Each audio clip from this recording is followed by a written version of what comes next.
Welcome back to the Anglotopia podcast, the podcast dedicated to British travel history and culture. And this episode, we are in a special place. We are actually in England on a trip, which for me, it's the first time since 2022 that I've been to England. And for you, it's been the first time you've been to England with me since 2018. Long time. So it was a long, unexpected absence from this place. Absolutely. And so we are talking to you from Thornbury Castle, which is in Gloucestershire. I probably said that wrong. You can say in the comments, it's okay. And and they will. We came here for 3 days to spend 3 days in the Cotswolds and research our next guidebook. Yeah, I was going to say, why are we in the Cotswolds? 101 Cotswold travel tips. Coming soon. And then on the way here, we realized we should do 101 bath travel tips. So that will be coming soon one day. There's a list. It keeps growing. It only ever grows. And where did we come up with this list? Like, where was this light bulb moment? Because it's kind of special.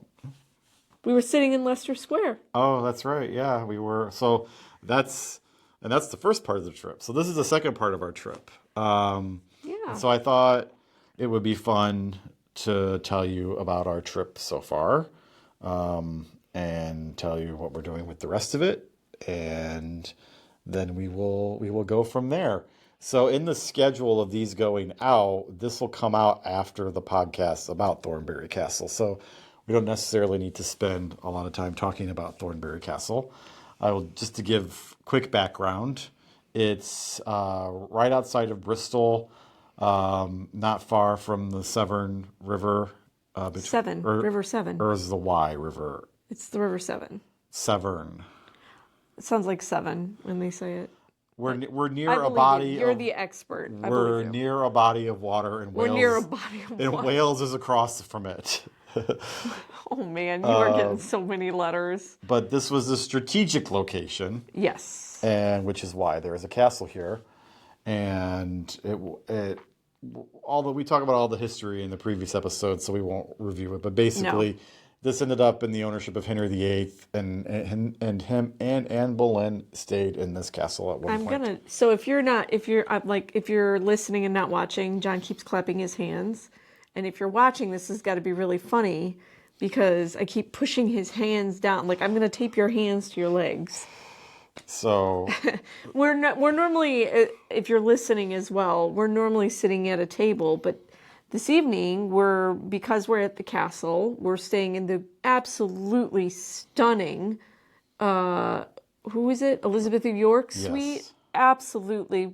I will say we've been so incredibly lucky to stay in just unbelievable places in Great Britain. And I think this has got to be like the nicest hotel room we have ever been in. And we've really been in some gems. Definitely at the top.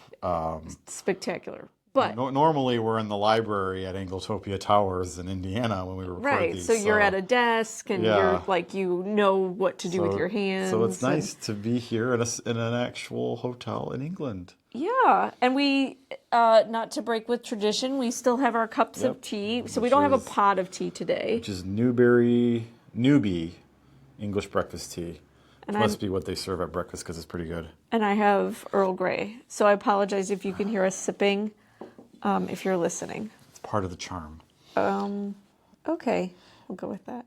So why don't you start by... Talk about how this trip came about. Yeah. So this trip came about earlier this year.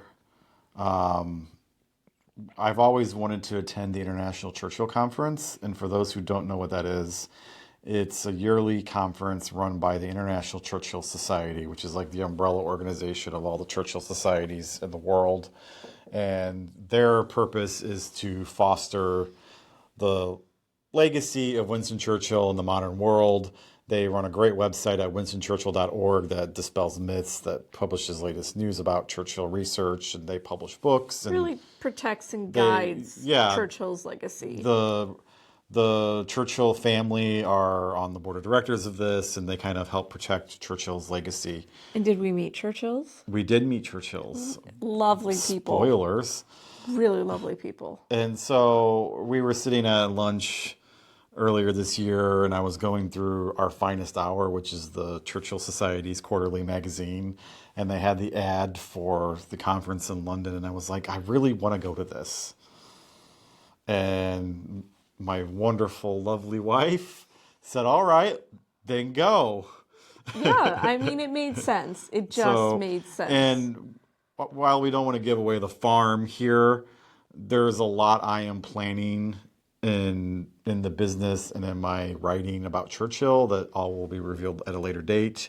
But the information I would glean from this conference and the people I would meet and the experiences I would have would inform the work that I have been working on for years and will be working on for years to come. So it kind of, like, as I've always wanted to go to this conference, this is a time when it made sense to do this. And so for those who don't know, the conference is very expensive. So originally it was just going to be me coming to England. It was an investment in our business. Yeah, it's an investment, a long-term investment in the business. So we bought a ticket for me to come to the conference, and I bought a plane ticket and started making plans to come.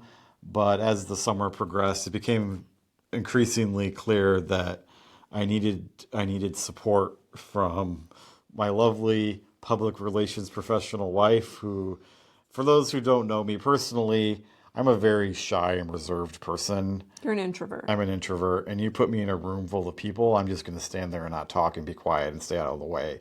And that is not what I needed to do at this conference. I needed to be not an introvert. I needed to talk to people. I needed to meet people. And she is excellent at doing that. Thank you, honey. And so while she doesn't have much of an interest in Churchill, so she didn't really want to attend the conference. Well, I would say there's not zero interest. I mean, compared to your peers at the conference, I mean, there's obviously, they have much more than I do, but he's a fascinating individual.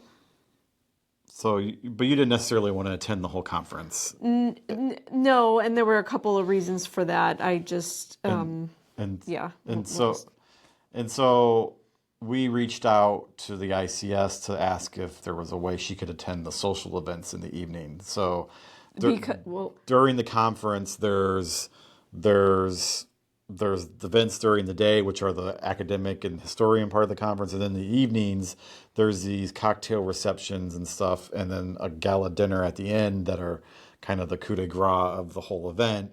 And those are what I needed help with. Yeah,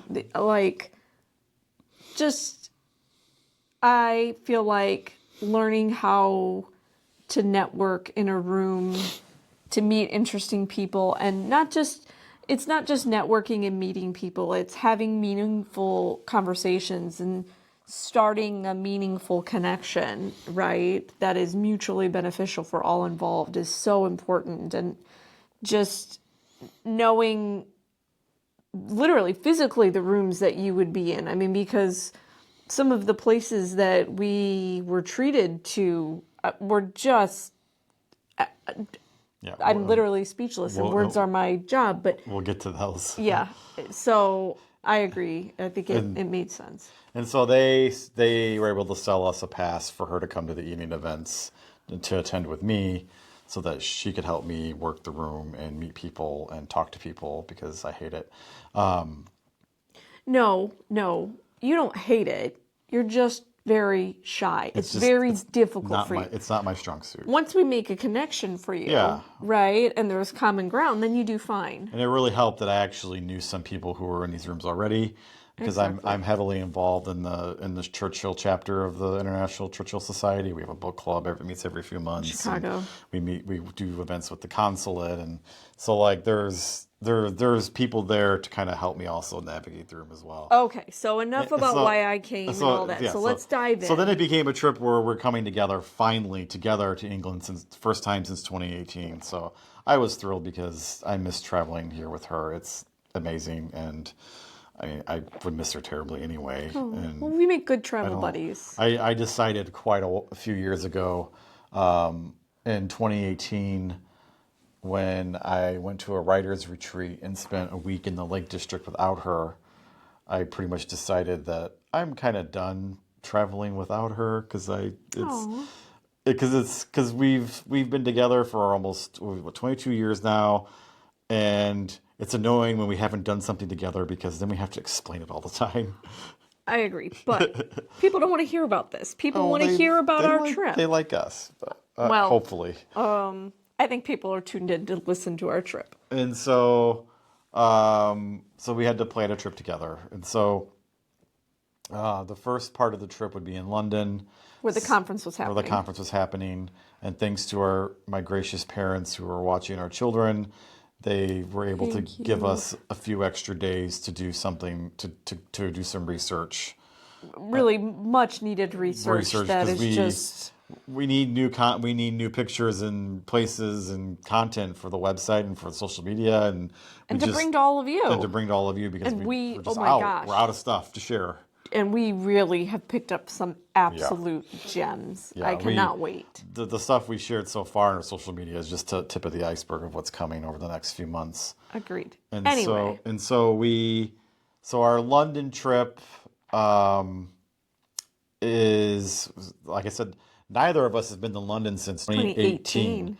When I came 2 years ago, I didn't go to London. I didn't have time, and so it was interesting to go to London again post pandemic, and there have been a lot of changes.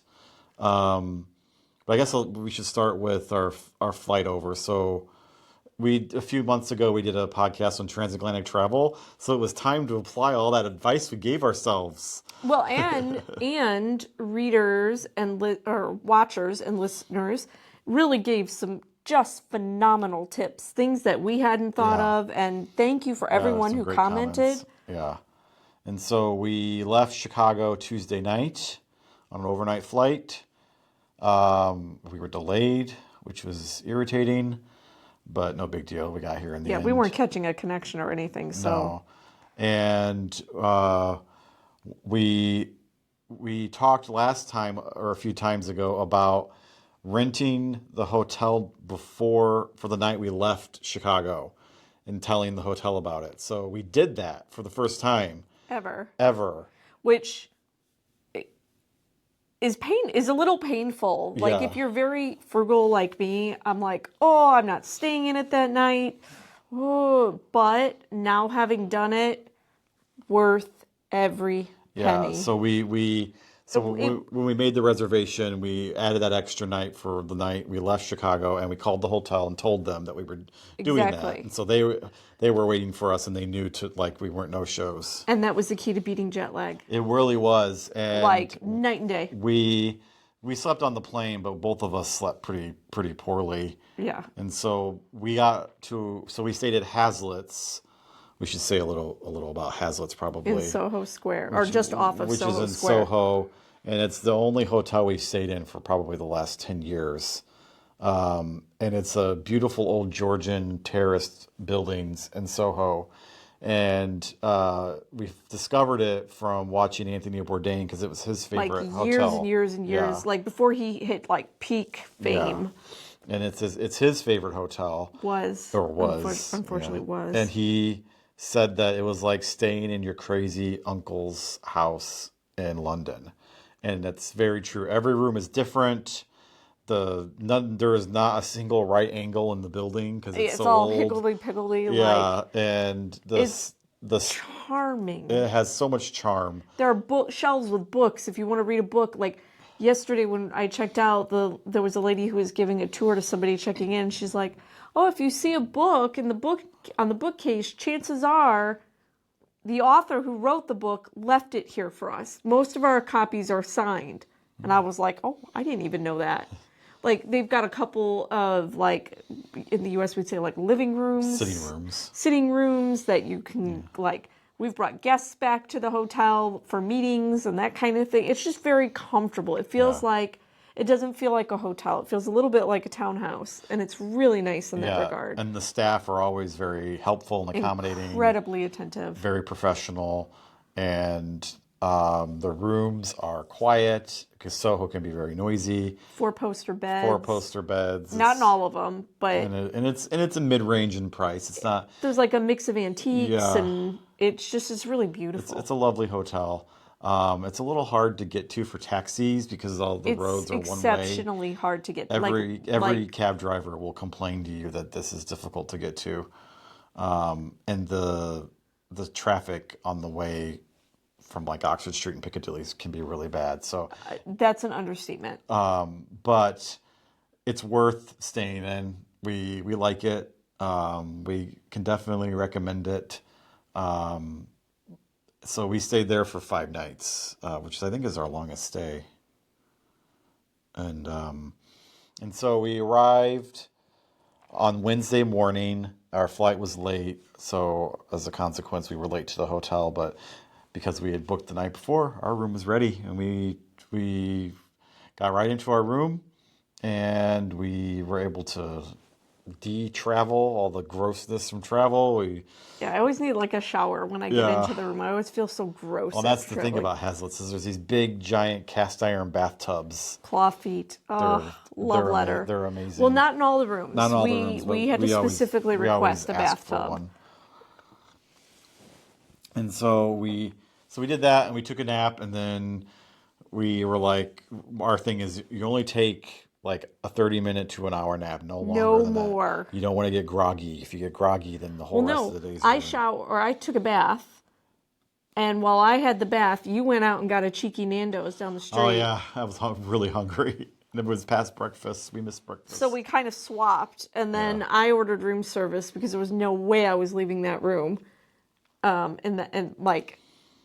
Still like sleep deprived, soaking wet. I'm ordering a sandwich. Then we took a nap. Yeah. And then we got up an hour later. And that, I will say, like, it's an act of willpower to get up from that short little nap. It is. It really is. But then once we got up and we got moving, it was like, oh my gosh, London's outside our door. We're in London. Let's go. Let's go do stuff. And so knowing that this would go well for us, because I know us and we've done a lot of this before, I thought, okay, here's what we're going to do when we land. So there's a special exhibition going on at the Courtauld Gallery on Monet in the Thames, where they've collected the largest gathering of Monet's paintings of the Thames in a very, very long time, or if ever. And so we pre-booked tickets for that months ago. That's the thing, travel tip. This is for the social media reels. If there is an exhibition you want to do, no matter which exhibition it is or which museum it is. Even if it's free. Or even if it's free, you need to book advance tickets as soon as you can or as soon as you know you're going to be there. Absolutely. Because one thread between all the conversations we had with fellow conference goers was that they couldn't get into some of the special exhibitions because they were all booked solid. Yep. So think of your exhibitions in advance and book them. We did. And tickets and all of that good stuff. Because even the free museums they have free admission. Now they do a timed entry. Some do timed entry systems, and then somewhere like the National Gallery, they have instituted a no liquids policy and a bag search when you go in. So now there's a long line to get in to the museum, but if you have booked timed exhibition tickets, there's a different entrance that moves a lot faster for you. Yeah. So we did the Courtauld Gallery and the Monet exhibition, which was fantastic. So really nice. I have a special connection to those paintings because the Art Institute of Chicago has either 3 or 4 of those Monets in the gallery in Chicago, which I go see all the time. And so we went and said hello. Don't get too homesick. Yeah, You'll be home soon enough. So we went and said hello to all of them from the series. And they were beautiful and sublime. And if you're going to be in London in the next couple of months, book tickets and go see this. It's well worth seeing. And the Courtauld Gallery is worth seeing, especially that beautiful spiral staircase. Absolutely. I think it's one of my favorite. Yeah, it's a very compact gallery, so you can be in and out in an hour, which is nice. Yeah, they've just recovered from a fire. Yeah, well, the gallery was not. affected by the fire. Correct. It was in Somerset House, which is where the gallery is. And pro tip, if you're coming in November and December, there's ice skating there. They were setting up the ice skating rink. In fact, they were getting ready to turn on the lights in London altogether. For Christmas, yeah. And we're going to miss it by a couple of days, which we're just heartbroken over. Yeah, but all that social media content we're not going to get. It's okay. Don't worry. Instagram will be awash with it soon enough. So we did the exhibition, and once we were done with that, we had a great afternoon. We walked over to Covent Garden, and we, I wanted to get a Ben's cookie because I love Ben's cookies, and we decided to do afternoon tea right there in Covent Garden. Yeah. And we did afternoon tea, and watched the street performers and watched London go by. It was great. And then we went for a little walk, and we went to Leicester Square. We went to Muji, my favorite. Oh, that's right. The Japanese store. We went to Stanford's, the travel book shop. And to Lush. Because we wanted to had that big deep bathtub over at Hazlitt's. Yeah. And then we did. We walked over to Leicester Square, and we had about 45 minutes to kill. So which wasn't quite enough time to walk back to the hotel. So we just kind of sat and people watched. And just the Asian Film Festival was going on at the main theater in Leicester Square, which was really, really neat. We chatted about life and everything. Yeah. It was great. And then we had booked months ago reservations for Rules. And for those not familiar with Rules, it is one of the oldest restaurants in London. I say one of because I caused controversy by saying it was the oldest, and there are apparently several restaurants vying for the title of oldest because it depends on how you define oldest. So it's define restaurant. Or define restaurant. So Rules was founded in 1798. Steeped in history. They specialize in British game and traditional British cuisine. The interior is lush and filled with Britishness and it feels ephemera. Like stepping into it makes me think of I don't know, like Peter Pan or things that are just no, maybe Mary Poppins, like the dad in Mary Poppins, like that would be his kind of restaurant. Yeah. Very orderly, very British, very traditional. It's a treat to go. It's not. Yeah, it's not a cheap restaurant by any means. It's not outrageous, but there are more affordable options in London for sure. Yeah, but it's a great restaurant. We've eaten there before, so we knew what to expect. I had the French onion and cider soup.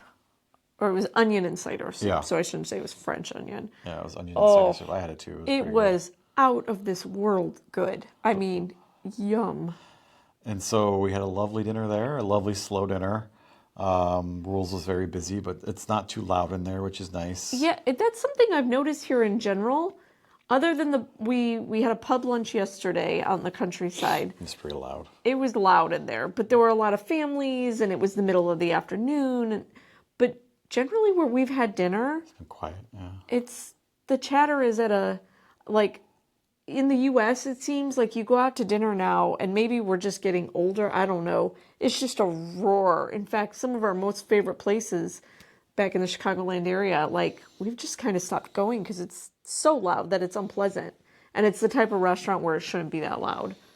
But anyway. Anyway, so we did Rules, and then that was the end of our evening. And so then the next day, we had pre-booked tickets for the big Van Gogh exhibition at the National Gallery, which is, again, it's sold out. It's one of the largest collections of Van Goghs ever in Britain. So we booked tickets for that with the intention of seeing that. And then there were actually two other exhibitions going on at the National Gallery at the same time. There was Hackney. And then there's the Constable one. And so we just planned basically to spend the whole morning at the National Gallery, which we did. So we learned, though, because they are doing bag checks for security reasons for liquids, be prepared to stand in line, which is something very different. Because normally the National Gallery is come and go as you please. Well, I should say, though, that since the pandemic, there have been controlled lines to get in. It was, well, I haven't been since 2018, so it used to be able to just walk up the stairs and go in. Yeah, but this, Not and anymore. and when I say it's a queue or a line, like we're talking 200 people deep. It moved very efficiently, though. Yes. I mean, we did not wait for long, which was great. And I don't want to sound like that American, like, oh, poor you, you had to wait in line. No, it was just unusual that I haven't had to do that there before. So it just, and the only other reason that I mention it is it's something to keep in mind if you have a timed ticket. Yeah. Get in line early. Yeah. And be mindful that it might take you 30 minutes to get in the door if your day is really packed, which might throw your schedule off depending on. Yeah, so like in our case, our tickets were for 10:45 a.m. And so we showed up at the line at 10, and we moved pretty quickly. And We did. We were in by 10:15, and they let us go in early Which was nice. Which was nice. And so after we'd had seen all the art we could see, and spoiler here, we knew we were going to be back to see the art because the gala dinner at the end of the Churchill Conference was going to be in the National Gallery. We're like, okay, I think we've had our fill some art for the morning. Well, and one of the things that It was very crowded that day too. I was going to say it's half term, so it was really busy, and I think that's great that people are out enjoying art and appreciating it. But yeah, I think because we knew we were coming back, it was anyway. And for kids and people that don't know what half term is the break in the middle of the school term in England. Scotland has a different schedule. I don't know. We try to avoid half term because that's when families think of it like spring break in the U.S. Right, but they have 3 of them a year, and so that's when a lot of families book their holidays or time off and go do stuff as a family because they have the time to do it, and so things can be very busy. So it's very noisy, as we've busy. Learned. But I mean, we weren't here to go to tourist attractions. We were here for the conference, so the fact that it overlapped with half term was by the by. And so after that, we had a nice cup of tea. Yep. Down in the cafe at the National Gallery, and actually, not complaining. Just critical feedback. There were just not enough tables in the cafe. We kind of stood around like, where are we going to sit? And I actually started to make the tea kind of to go. I was like, I guess we're just going to be very American about this. And so if anybody from the National Gallery is watching, we absolutely adore your spot. But please provide more seating. Because we weren't the only ones. I saw moms with kids and that kind of thing, kind of ugh. So... And so Ooh, and I had a sandwich. We had allocated... He's moving on. We had allocated a lot of time for the National Gallery, more than we needed. So then we had a couple of hours to kill, so we didn't quite know what to do. I want to follow up on my statement about the sandwich, though. Okay, you talk all about your sandwich. Okay, I won't talk about that sandwich, but I'm just going to say this. If you're an American and you're coming over, do yourself a favor and try some of the sandwiches at different places. The British have the most lovely sandwich combinations, and they're absolutely divine. And full disclosure, not just my own personal choice. Okay, so sandwiches in the U.S., I'm not knocking a sandwich in the U.S. like a pre-made sandwich, but as a whole, I just generally don't. But here they're really, really good. So do yourself a favor and try lots of sandwiches here. They're so good. Because they're just really unique flavor combinations that we just don't do at home. So, after the National Gallery, we had a few extra hours to kill, so we took the tube over to London's newest museum, which is the Royal Chelsea Pensioners Museum. Well worth seeing. We'll talk way more about that in an article on the website and in the videos we're going to put out. We didn't have time to do a tour, but we're going to go back and do that. And then we had to go to Fortnum & Mason's for tea, and we did the high tea service, which she has been she's been begging me to take her to do this forever. For 20 years? Yeah, just about. Finally made it. And so we did the nice high tea, and that was lovely. And The little fizz, as they say. Glass of And- champagne. a bit pricey, but it was... Yes. I think that's fair, but you're also paying for the experience. Yeah. What tea did you have? Do you remember? I had the royal blend. And what'd you think of it? It's good. I had the afternoon blend in my teapot. It was nice. The sandwiches were beautiful, so beautiful, and scone. Then your next tier is your scones with lovely Fortnum jams and clotted cream. They give you the clotted cream in a little silver. It's divine.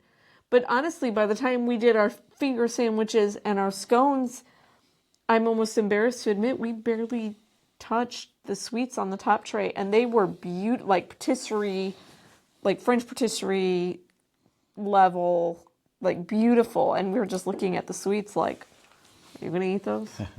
I think we're going to take those to go. Anyway, so then after that, we went back to our room. And then that night was our first event of the conference, which was a reception with the Churchill family at Dartmouth House. Well, you went to register, and I went Right. to Liberty. Oh, well, no one wants to know about that. I disagree. I'm sure there are people like Liberty of London. Yes, I went to Liberty. And so we did the first event, and the interesting thing about the Churchill Conference is that they book really unique places to hold their events that normally you don't get to get access to. The special access. Right. So Dartmouth House was the first place we went. Incredible building, incredible interiors. So beautiful. So beautiful. And yeah, that was our first event, and it went really well. Canapes and trade champagne and just... We met a lot of interesting people. We met great people. We met some very important people to our goals. Everybody we met was very important. Of course, I didn't mean to diminish. And yeah, we had a great evening, and then collapsed in bed. Wait, what did we do for dinner? We went to the pub. Oh, yeah. Oh, yeah, we went to the Instagrammer pub. So if on Reels, every person who in London influencer goes to this pub. It's called the Old Bank of England, and it's a pub in an old bank, and it wasn't bad. It wasn't bad. No, but like we came from Cocktail Dew. We were dressed to the nines, like sitting there in pearls in a pub. I should clarify. I didn't feel unsafe or anything like that. I just was like, we were so out of place. Like, we should have swapped our meals, and done rules after, Yeah. But it was a nice palate cleanse, too. The food was good, but it was very loud and busy in there. And we were just so it's tired. a loud, young pub. Yeah. I mean, think of who's in the pub, right? Who's an Instagrammer. Exactly. And so we did that, and then... Oh, but... What was the thing that we wanted to mention about that pub? Because there was something unique about that pub. So if you do go to this pub... Would you put the name in the show notes? Yeah, it's the Old Bank of England. Oh, okay, you already said it. Never mind. And it's in the city of London. And the city of London is where the financial center of the city, and no one really lives there. And so after 6 p.m., or 5 or 6 p.m., it empties out, and it really does empty out. The streets are really sparsely populated. The issue we ran into is you will struggle to get a cab in a timely fashion. The cabbies know nobody's down there, really. Nobody's down there. And so just be forewarned, if you go here, you might struggle to get a cab. We relied on the Get Taxi app to get a cab, and it couldn't find a cab. We tried it twice, and it couldn't find a taxi for us. So I'm like, we're going to just start walking up to a major cross street. We ended up hailing a taxi, thankfully. We got lucky. So keep that in mind. So then we collapsed in bed, and the next day was the conference itself, which took place at the JW Marriott Grosvenor Hotel. So I got up early and went to the conference, and you stayed in, and then you did your own thing. Yeah. And then I was at the conference all day. great lineup of speakers, great experience. Again, met more interesting people. Had a great day celebrating Churchill and learning all I could about him. And I'm going to be writing in the coming weeks more and more about the individual events, so I don't need to go into them here. But just it was very it. This was the main day of the conference when all of the events would be happening. Most of the events would be happening, so this was the critical day, and it went off great, and it was really made the trip worth it from that perspective for me. So, and then, what do you want to talk about? What you did all day, or do you? Yeah. I mean, I think it's maybe people would be interested, maybe not. I own my own business, so business is still happening for me back in the States. So I spent that morning. I popped into a really cute little coffee shop, kind of neighborhood adjacent to where we were staying, and worked for a little bit of time, had a nice coffee and a Danish, and it was really nice. And then I had a appointment for some specialty shopping here, and had really been looking forward to that. zoomed out. And it was not ideal. Like the shopping experience was not great. It wasn't anything. It doesn't matter. Anyway, so here I was, this kind of sad American girl in London. And what is a sad American girl to do in London all by herself? Go to Selfridges, of course. So I went over to Selfridges, and what's really nice about Selfridges is it's my preferred kind of big British department store. And there are a lot of brands that I buy there that I can only find there. And then there are some brands that have more recently pulled out of the U.S. market, where things like L.K. Bennett makes beautiful dresses and shoes. A big Princess Catherine, big L.K. Bennett fan. A lot of her wardrobe is from there. I think they make the most comfortable heels on the planet. And Ted Baker and just some other really great British brands. So spent some afternoon roaming around Selfridges, and then I was very happy again. And then back to the hotel for... We had to get ready for that evening's cocktail due. Yep. And so that was something. Something is an understatement. Something in the positive. It's very positive. Yeah. So it was at Lancaster House. That name probably doesn't... Google it. That name probably doesn't mean anything to anybody, most people listening. But Lancaster House, most of our listeners who would watch The Crown would know that's the stand-in for Buckingham Palace and The Crown. It's been used in Downton Abbey. It's been used in The King's Speech. It's been used in... It's like its filmography is like a mile long. And it's literally next door to St. James's Palace, and literally within eyesight is Clarence House, where the king lives most of the time.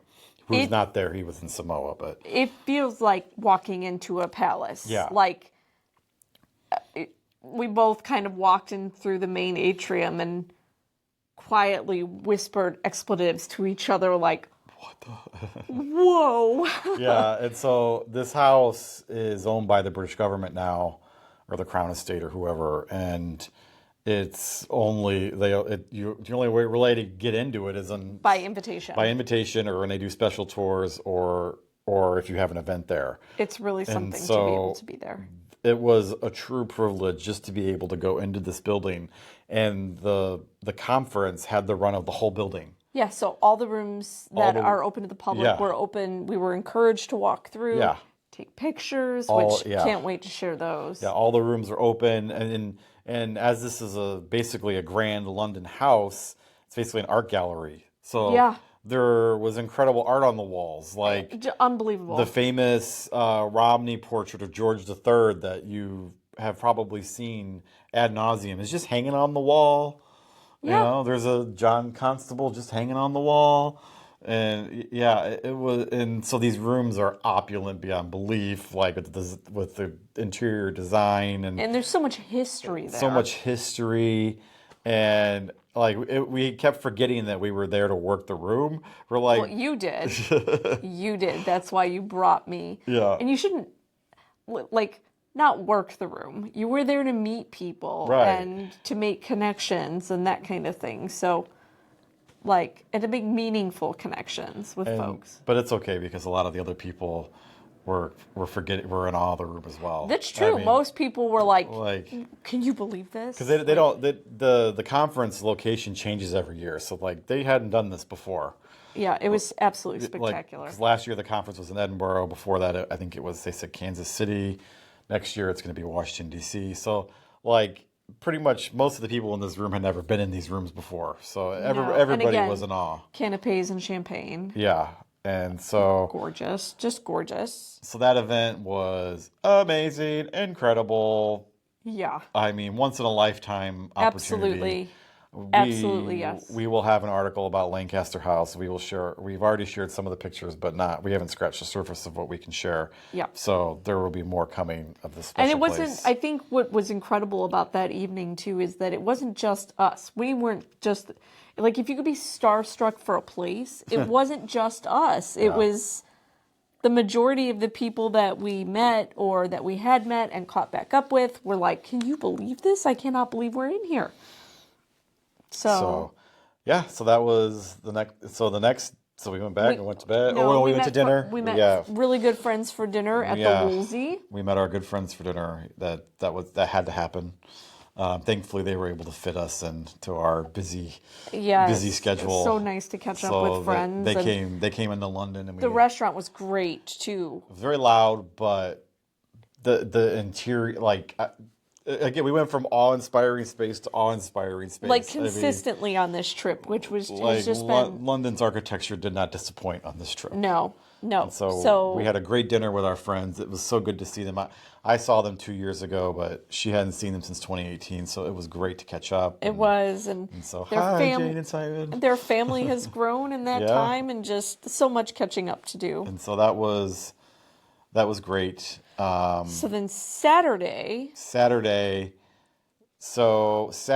was the last day of the conference, and so there was a half day of morning sessions, and then there was an event in the afternoon, and then there was a gala dinner at the National Gallery that evening. So really the whole trip was leading up to this dinner. And really, months of planning went into our attendance of this dinner because it's black tie. Yes, so had to be fitted for a tux. I needed a gown, hair, makeup, the whole 9 yards. It was a big once deal. in a lifetime. Once in a lifetime deal. Yeah. Well, now I have a tux, so I guess we should go to more galas. Absolutely.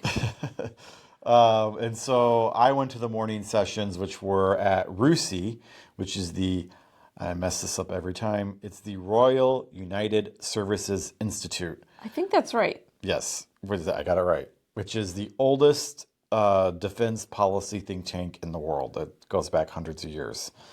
And we were in the theater there. That was great. The International Churchill Society has a relationship with RUSI. They funded, I think, the restorations in the library, and they put a bust of Churchill there that everyone had to have a picture with. And great morning sessions about Churchill and legacy and foreign policy and the current state of the world. It was awesome. Again, I will have more stuff about that in the future. We don't need to talk about it now. And then when I left, there was a wrinkle. There were protests going on, and all the streets were closed. And when they you say protest, we won't go into what kind of protest or that kind of thing, but literally when you say Piccadilly Circus was closed. Yeah. I mean, to traffic. I walked through because I needed to meet you somewhere, and I walked through, and I had to walk through Piccadilly Circus to get to you. And I literally walked through the protest, and that was something. That was just... So it was... Yeah. We're not going to go into the details of the protests. If you really want to, just Google it. But there were 3 different protests, and the police had to keep all of them separate from each other so that they didn't clash. And they did. Then they succeeded. There was very little violence and disturbance. As far as we know, there wasn't I checked. Oh, okay. Well, and there wasn't when we came through. There were a few arrests. Very loud. And so, but because of that, we couldn't go out the front door of Russi. They had to usher us out the back door.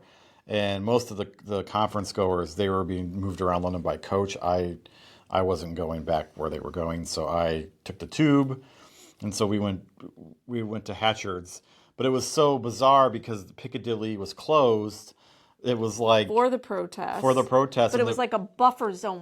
And the protest had passed. So by the time I got there, the protest had passed Piccadilly, but the road was still closed. So it was like a pedestrianized street, which is so Piccadilly, rare. which is like a main thoroughfare. And so I was able to stand in the middle of the street and get the best shots of Hatchard's. but that being said, it still made get anywhere in London. Nobody could get anywhere in London that afternoon. So we had an issue with that because this wasn't part of the conference. It was happening adjacent to the conference. The Churchill Museum in Fulton, Missouri was here, and they were having an event at the Aldermanbury site where the church formerly was that was moved to Missouri and turned into a Churchill Museum. That's the quick explanation. They were having an event, and we couldn't get to it. We just couldn't get to it. Because we were behind all these cordons, which was really unfortunate. Because I know I really wanted to go, and they were expecting me to go, and I feel really bad that we weren't able to be there, but we just couldn't get over there, and so. Well, and we knew even if we had gotten over there, because the gala was later that evening, we weren't sure if we would have time to make it back and start to get ready because of where our hotel was. Yeah, so we ended up not being able to go. That's the first time we've ever had something like that happen. Yeah. So we did go to Hatchard's because we were there. We had a nice lunch. We had a great lunch. And thankfully, we were able to get back to our hotel after a long walk around the protest. Well, we had to pop into John Lewis. Oh, that's a must. And I needed something for that evening for the gala that I had forgotten, so just pop into John Lewis, right? Yeah. And so we went back to the hotel, and then we had quite a bit of time to get ready, which was good because it was nice because we weren't rushed, and it's not very often that I put on a gown and you put on a tux. Yeah.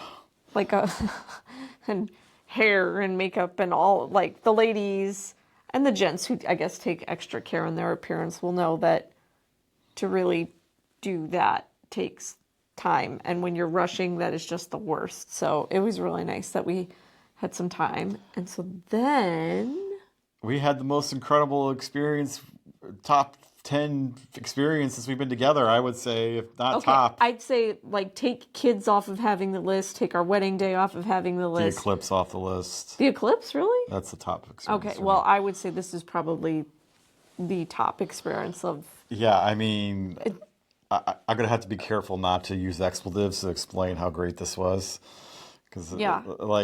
So the event was at the National Gallery, which apparently you can rent out for a private event.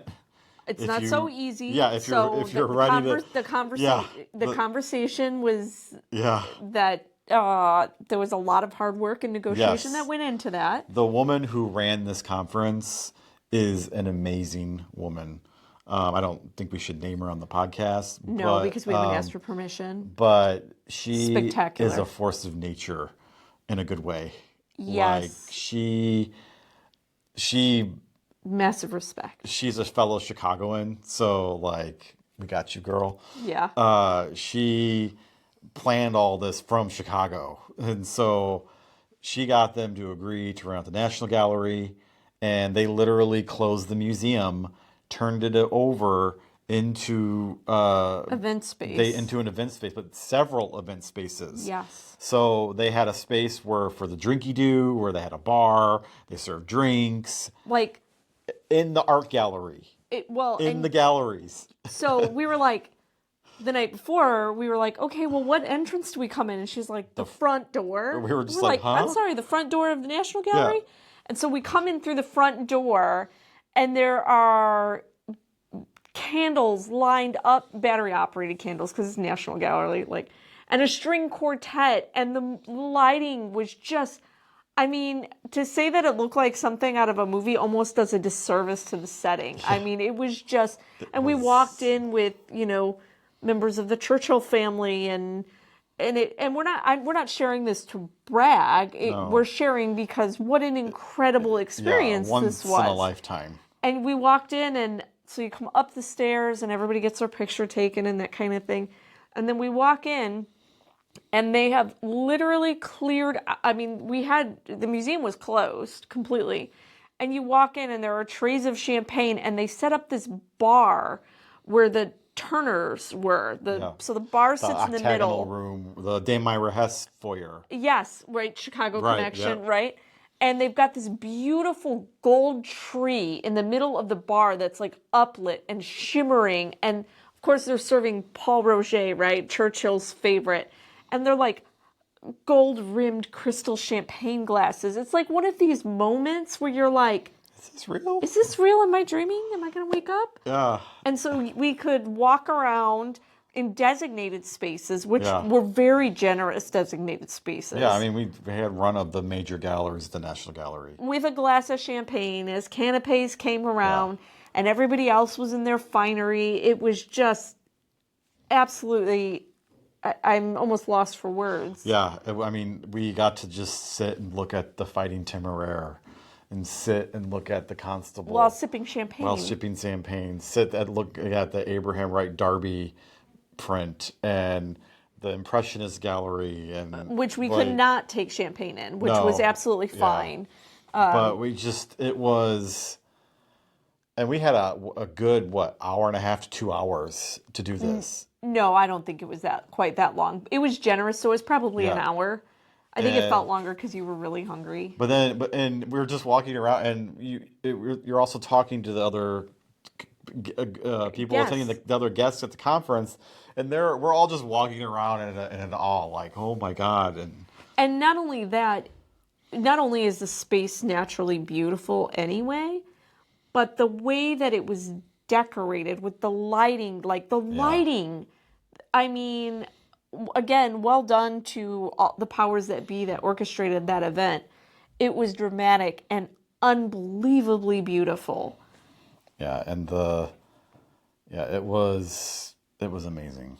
They rang the dinner bell, and when they rang the dinner bell, they opened another room for us, there's another gallery, really long, main. Gallery. It's the Rousing Gallery, the red room, which is recently redone.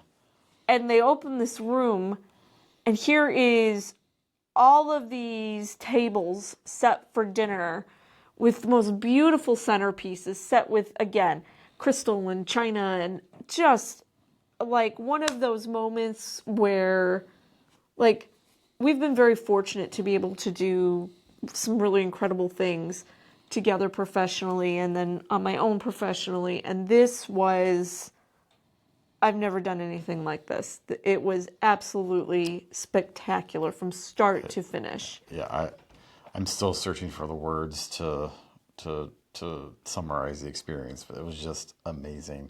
Dinner was amazing. Speeches were amazing. Simon Callow was the keynote speaker of the evening. He did a great speech about Churchill. It was talked fantastic. About Churchill in film and theater and TV. And his own personal experience as a child, seeing Churchill. He saw Churchill in the flesh at Chartwell when he was a child. Yeah. It was super good. He said he was wearing his boiler suit, and he got out of his car all muddy, and he said, sorry, I was mucking about with the pigs, and he had a glass of brandy in one hand and a cigar in the other. Yeah. That's perfection, right? Yeah. But then, how do you come off of kind of the high of an evening like that? I don't know. We're still coming off that high 2 days later. Where did we go afterwards? So I was like, we are so done up and just had the most incredible evening. It was a shame to end the evening. So we went over to the Savoy Hotel To the American Bar. To the American Bar, which was very famous from World War II. And it's one of the great... And one of Churchill's favorite bars. And one of the great bars in London hotels. And so she had a drink and I had a lemonade. We got to have a champagne to toast a great conference. Yeah. And it was great because we got in right before last call. And they had a great pianist that night. And it had turned into a bit of a sing-along. And it was perfection. It was absolutely perfect. Yeah. Top life moment that whole evening. All right, last thing, because we're at an hour here and folks have got to be like, oh my gosh, wrap it up already.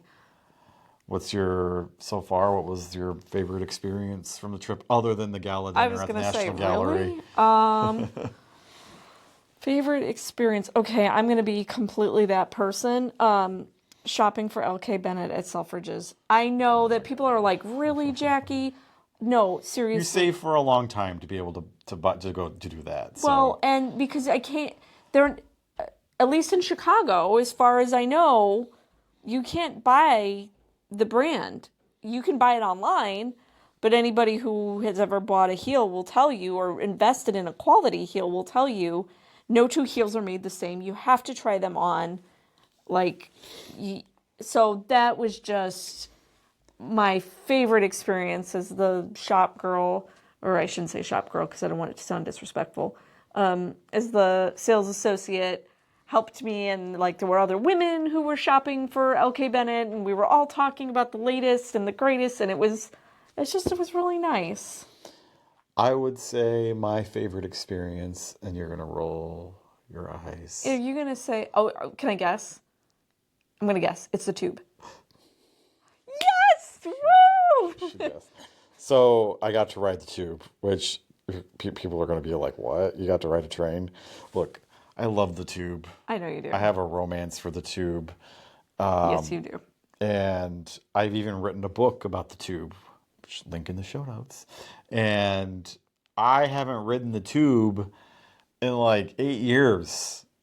Because when we were last in London, we were only here for a day, so there was no tube time. No, we went everywhere on foot. I love the underground. I could do a whole podcast on why, and I just loved that we had to ride the tube to go see the Chelsea Pensioners, and it was only a few stops, but it was great. And you wrote it again. And I wrote it again too. I was like, you know what? I'm going to take the tube, and I did, and it was great. And the tube has changed since I've ridden it last. You can now tap your credit card and it just lets you, or your phone, and it just lets you ride. So you don't even need an Oyster card anymore, which I don't know how we get the money off the Oyster cards I have, but that whoosh of the wind as the train's coming in the tunnel, the smell, you're like, oh, of course the subway. No, I'm not talking about that. It's a particular smell. It is. And I've seen documentaries that explain the smell. What is it? Is it brake dust? It's the brake dust. It's the grime of London, and but it's hundreds of years of it. So it combines to make that smell. Now it makes me not romanticize that smell so much. But it smells great. Trust me. It's very distinct. I will give you that. I would buy a candle that has that smell, but I'm also insane. So can you burn that when I'm not home? So I got to ride the tube, and it was top for me. I have to say, it was on one of the new stock on the Piccadilly line. But you know what? It was actually, it was pretty good. It was a pretty nice ride. So I as far as public transportation goes. I enjoyed riding the tube so much that I rode it again, and it was nice. Did you get to do the Elizabeth line? I didn't. That was one thing I really wanted to do when we were here, and despite the station being down the street, I just didn't have time to go for a quick ride on the Elizabeth line. So, well, next time. Next time, we're just going to have to come back. Well, it already begins. So, and on that note, thank you for listening to the Anglotopia podcast. We will do another podcast about the second half of our trip. Maybe we'll film that tomorrow. Maybe we'll film it when we get home. I don't know. We'll see. As time allows. Because it's been really, really packed. Yes. And so we make it packed for you guys so we can see as much as possible and take as many pictures and video and get research for articles and books as we can. So, and if please be sure to subscribe to the Anglotopia podcast on YouTube or on your favorite podcasting app. Please like the video. Please leave a comment with your Follow thoughts. us on social media. Follow us on social media. And with that, we will say goodbye from Thornbury Castle. Bye.